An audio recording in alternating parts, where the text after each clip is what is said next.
Vâng, chào mừng tất cả anh em, chào mừng tất cả mọi người đã quay trở lại với kênh YouTube của Hoàng Quân trong cái buổi phân tích chốt số mở thưởng ngày hôm nay, buổi tối thứ bảy ngày 24 tháng 6. Hôm nay đặc biệt với cái bộ 5 số là 09870, đấu 7 đuôi 0 tổng 7 và đi càng 8 cho chúng ta bộ đề 02 và con đề 70 là con đề xuất hiện trong buổi tối ngày 24. Thì sau khi con đề 70 nổ ra thì anh em nào chiến thắng lô, chiến thắng đề đừng quên để lại cho Hoàng Quân một cái lời bình luận để mình có thể gửi lời chúc mừng chiến thắng đến với tất cả anh em, cũng như là chia buồn những anh em nào ngày hôm nay không chiến thắng lô và không chiến thắng đề. Còn về bảng kết quả lô tô thì ngày hôm nay nó xuất hiện cũng tương đối khá là đều và không có đầu lô tô nào cầm cả. Đường cầu lô hai nháy thì chúng ta có lô 05 này. Như vậy là 05 hôm qua về hai nháy thì hôm nay tiếp tục lô rơi hai nháy anh em nhé. Ngày hôm nay thì chỉ có duy nhất đó là đường cầu lô hai nháy là có lô 05 thôi. Xuất hiện rất ít đường cầu lô hai nháy và không có đầu cầm, thì tỷ lệ đánh vào những cái cửa cầu lô tô của mọi người thì ngày hôm nay nó là cực kỳ cao. Một lần nữa thì chúc mừng chiến thắng đến với tất cả mọi người. Và sau khi cái bảng lô tô này nó sổ ra hết thì ngày hôm nay cũng chúc mừng mọi người ở đường cầu Zalo khi chúng ta ăn được đường cầu bạch thủ lô 58. Hôm qua bắt cho mọi người cái đường cầu lô hai nháy ăn thông, nhưng mà hôm nay nó chỉ về đúng duy nhất một nháy thôi mọi người nhé. Đó là cầu lô 58 này. Cầu lô 58 thì cũng xuất hiện khá là muộn ở giải 5.4. Ngày hôm nay thì chúc mừng anh em ở đường cầu Zalo một lần nữa. Ngày hôm nay thì mình chỉ báo cho mọi người duy nhất đường cầu lô thôi, còn xiên với đề thì mình không báo. Quay trở lại Zalo một chút. Đầu tiên là bạn Hiền Toyota này. Ngày hôm nay thì bạn ấy lấy cả lô cả đề cả xiên, nhưng mà mình chỉ báo lô thôi chứ mình không báo đề và xiên, tại vì cầu xiên và cầu đề thì hôm nay nó hơi tối một chút cho nên là mình không báo cho mọi người. Mình gửi số cho bạn ấy vào khung giờ 16h25 ngày 24 tháng 6 là bạch thủ lô 58. Vào cho mình 300 điểm được không? Đúng chưa? Vào được 300 điểm không? Cầu tự tin về bờ. Thì bạn ấy phản hồi là hôm nay mình không có vốn, chắc mình vào được 200 điểm thôi bạn. Ráng chuẩn giúp mình nha. Thì mình phản hồi là bạn cứ yên tâm mà vào, cầu tự tin nổ. Thì hôm nay bạn ấy ăn được 200 điểm lô, đó là cầu lô 58 này. Và tiếp tục nữa thì chúng ta có Hoàng Oanh. Vào khung giờ 16h22 thì chị ấy nhắn tin cho mình là cầu hôm nay thế nào em, thì mình phản hồi là cầu tự tin về bờ chị nha. Báo số cho chị luôn, thì mình gửi cho chị ấy là ngày hôm nay là ngày 24 bạch thủ lô 58 cầu về bờ, và tư vấn cho chị ấy là 400 điểm. Thì chị ấy phản hồi là ok em, chuẩn sau giờ chỉ lộc thêm. Thì mình phản hồi là vâng, chị yên tâm mà vào tiền. Đúng chưa? Thì ngày hôm nay quá tuyệt vời, chị ấy ăn là con lô 58 400 điểm. Tiếp tục nữa thì chúng ta có khách hàng tiếp theo là Quốc Hòa này.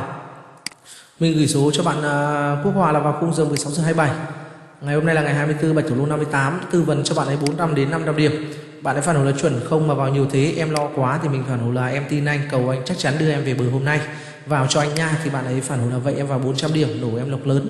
Hơi tiếc một chút, bạn ấy mà vào 500 thì quá tuyệt vời rồi, nhưng mà dù sao thì cũng mang lại chiến thắng cho mọi người, đúng không ạ? Quá là tuyệt vời luôn. Nói chung ngày đầu thì anh em cũng chưa thể khẳng định được là số có chuẩn hay không, cho nên là những cái đồng tiền mà anh em bỏ ra thì cho nên là nó cũng rất là rén, cho nên là anh em thường đánh ít đi. Ngày đầu thì anh em thường đánh ít đi. Và tiếp tục nữa thì chúng ta có Trần Văn Tuấn này. Báo số cho bạn vào khung giờ 16h28 thì mình gửi cho bạn ấy con bạch thủ lô 58 ngày 24 tháng 6 cầu về bờ, và tư vấn cho bạn ấy là 300 điểm. Bạn ấy phản hồi là có xiên với đề không bạn, thì mình phản hồi là hôm nay không có xiên với đề bạn nha, bạn vào lô VIP lấy tiền hôm nay. Bạn ấy phản hồi là ok, cảm ơn bạn nha. Thì ngày hôm nay quá tuyệt vời. Chúc mừng anh em một lần nữa ở đường cầu Zalo ngày hôm nay khi đã tin tưởng mình và mình cũng đưa anh em về bờ được với con lô, đó là con lô 58, một nháy lô duy nhất. Hôm nay anh em nào chiến thắng được thì để lại Hoàng Quân một cái lời bình luận anh em nhé. Còn chưa buồn như anh em ngày hôm nay không thắng lô và không thắng đề thì vẫn chưa thể lấy tiền từ nhà chủ lô về nhà được, thì nhanh tay kết bạn liên hệ Zalo của mình, đó là 0965 835 438. Ngày mai thì trên đường cầu Zalo của Hoàng Quân thì tiếp tục nối mạch cầu ăn thông, tự tin đưa cho mọi người với cái đường cầu lô VIP. Và ngày mai có thêm xiên 2 và dàn đề 4 số anh em nhé. Ngày mai thì có thêm xiên 2 và dàn đề 4 số nữa, tự tin đưa anh em về bờ và nối mạch cầu ăn thông cho mọi người. Chỉ cần anh em tin tưởng mình thôi, còn lại đưa mọi người về bờ, đưa mọi người có lộc lá thì lúc đấy là cái nhiệm vụ của mình, cho nên là anh em hoàn toàn yên tâm. Anh em là thật sự tin tưởng mình thì nhanh tay kết bạn Zalo để mình có thể đưa anh em về bờ ngày mai là ngày 24 tháng 6.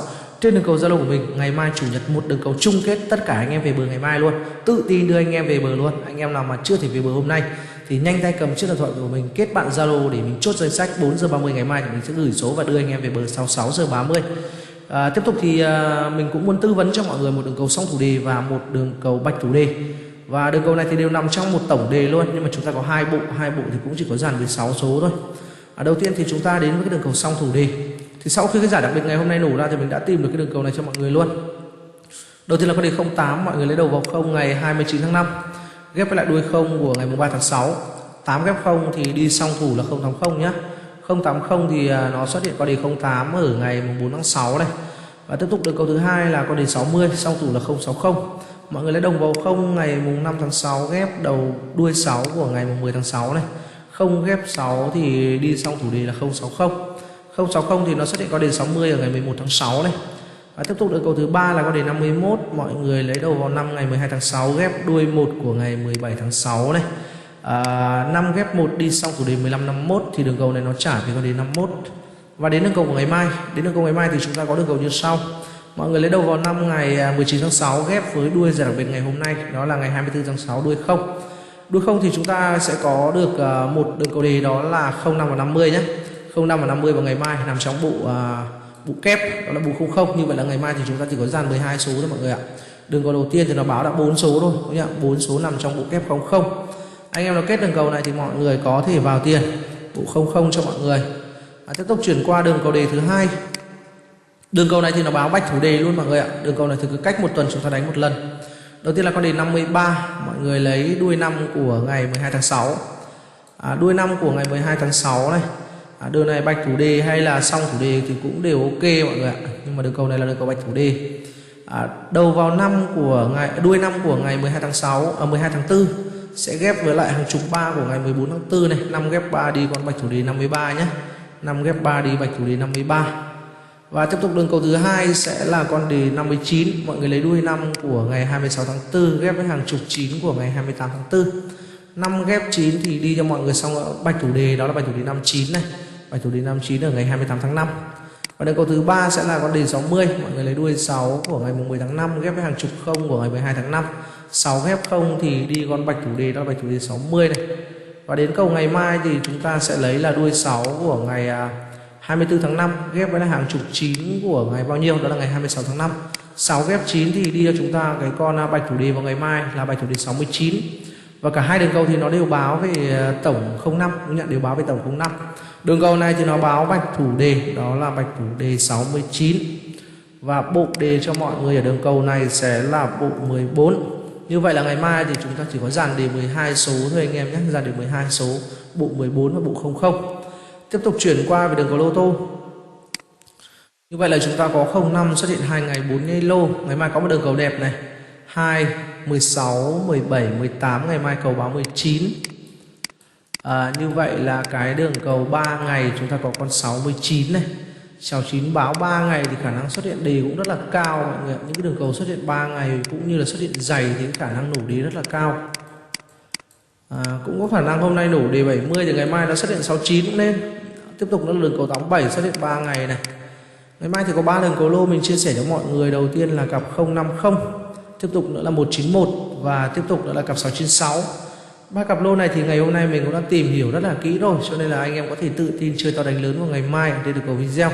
Bây giờ thì Hoàng Quân sẽ chốt số tham khảo cho mọi người vào ngày mai, đó là ngày 25 tháng 6. Kinh nghiệm bạc nhớ đề ra 70 thì chúng ta có cặp lô đẹp sẽ là 050, 191 và 696 này. Bạch thủ lô 50, sau thủ là 0550. Đề chạm sẽ là 05 và 69, bộ 00 và 14. Tứ thủ đề bắt cho mọi người sẽ là 464 và 696. Dàn đề còn lại sẽ là 00, 55, 050, 141 và 191. Anh em lưu ý là những con số mà Hoàng Quân chia sẻ lên đây chỉ mang tính chất tham khảo thôi. Anh em đủ cầu kết cầu thì anh em vào tiền, không đủ cầu không kết cầu tuyệt đối không được vào. Còn những anh em nào mà thật sự muốn lấy những con số chuẩn, số VIP để chơi to đánh lớn về bờ cho ngày 25 tháng 6 thì nhanh tay kết bạn và liên hệ Zalo của mình là 0965835438. Ngày mai ở đường cầu Zalo thì mình tự tin đưa anh em về bờ 100% luôn với cái đường cầu lô ăn thông, cũng như là trên 2 và dàn đề 4 số tự tin nổ cho mọi người. Anh em là thật sự tin tưởng mình thì nhanh tay kết bạn Zalo để mình có thể chốt danh sách 4 giờ 30 gửi số cho mọi người, cũng như là đưa mọi người về bờ sau 6 giờ 30 ngày mai là ngày 25 tháng 6. Ngày hôm nay thì cũng quá tuyệt vời rồi. Ngày thứ bảy ăn được con lô VIP 58. Anh em là chiến thắng được thì để lại cho Hoàng Quân một cái lời bình luận anh em nhé. Còn bây giờ thì cho phép Hoàng Quân được kết thúc video tại đây. Chúc mọi người có một buổi tối thật là vui vẻ, hạnh phúc bên gia đình của mình. Chúc anh em ngày mai chơi lô thắng lô, chơi đề thắng đề, chơi đâu có thưởng đó và rực rỡ sau 6 giờ 30.